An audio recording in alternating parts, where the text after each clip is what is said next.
So here's a little olive dry fly that I've been using over the last couple of weeks. It's been producing some nice catches. We're into the hottest part of the season at the moment, and trout can be a little bit fussy, to say the least, especially in that kind of time period between the evening rise and sort of midday, that kind of 2 o'clock till 6 or 7 o'clock time period. And this is a little olive CDC dry fly that I've been picking up quite a number of nice trout on.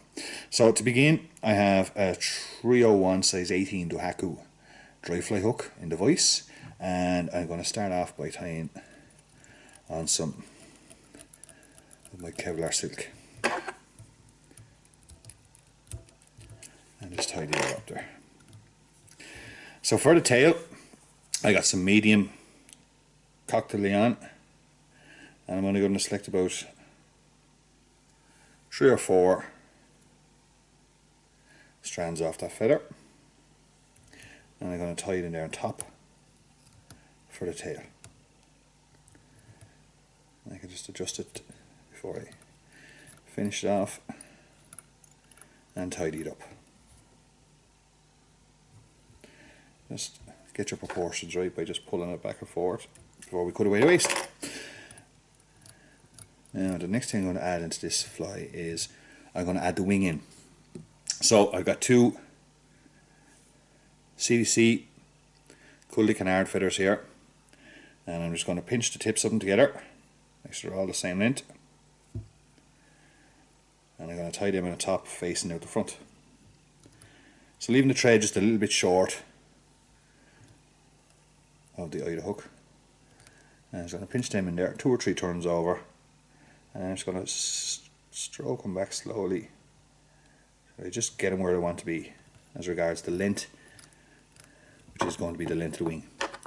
I'm going to cut away this waist, and I'm going to cut away it at an angle, so cutting from the eye back towards the bend of the hook, just creating that little bit of a taper down, so when I actually go to bring my thread back, it tapers down nicely in the body.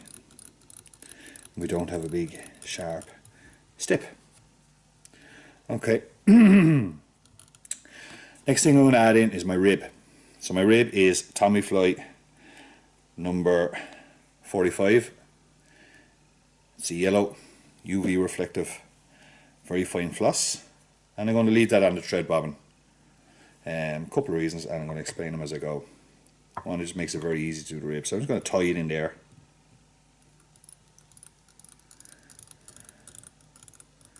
And bring it back down to where the body will begin. So once that's secured in, I just leave that hanging back there out of my way. Okay, for the body, I'm going to take a small bit of this mohair light olive dubbin. It's a nice dubbin for this little fly because it dubs on quite tight, and I don't want the dubbin to be too bushy or loose on the body of this fly. I want it to be nice and tight. So just tin out a small piece of the dubbin and just dub it on nice and tight to that thread.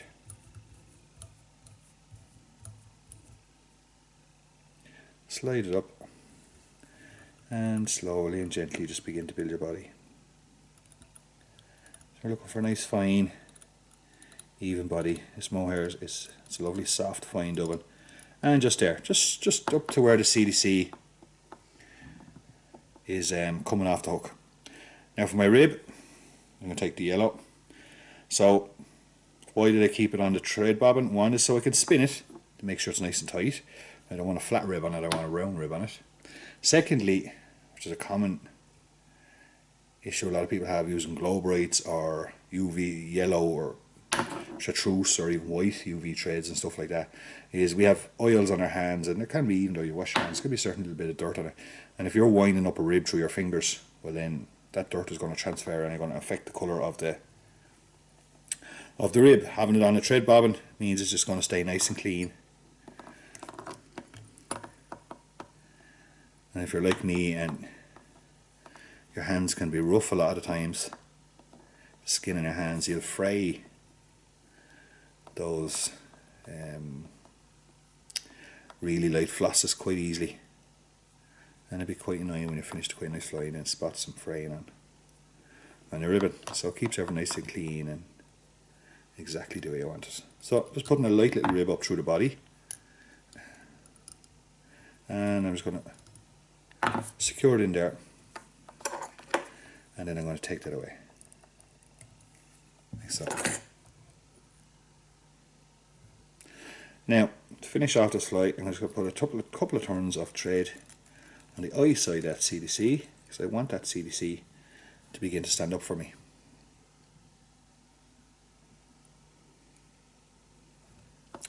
Now, last piece of material to go on this fly, a little bit of olive fox squirrel.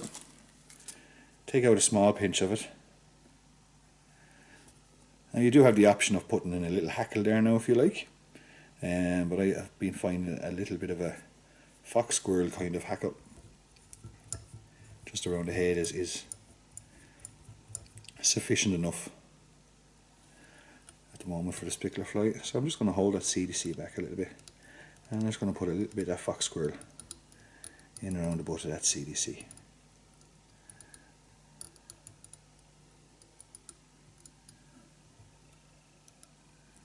And then just pulling it back out of the way of the eye.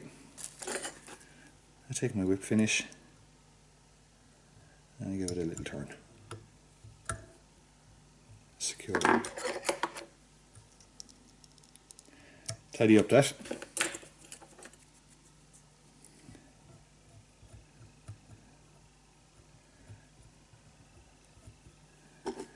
And you can just roughen out that fox squirrel a little bit, just to give us the impression of small little legs and your little dry fly. There you have it. Very useful, very simple, little effective dry fly at the moment. Catching plenty of fish here in the River Nore. Hope you enjoyed the video and hope you enjoyed the fishing. Thanks for watching.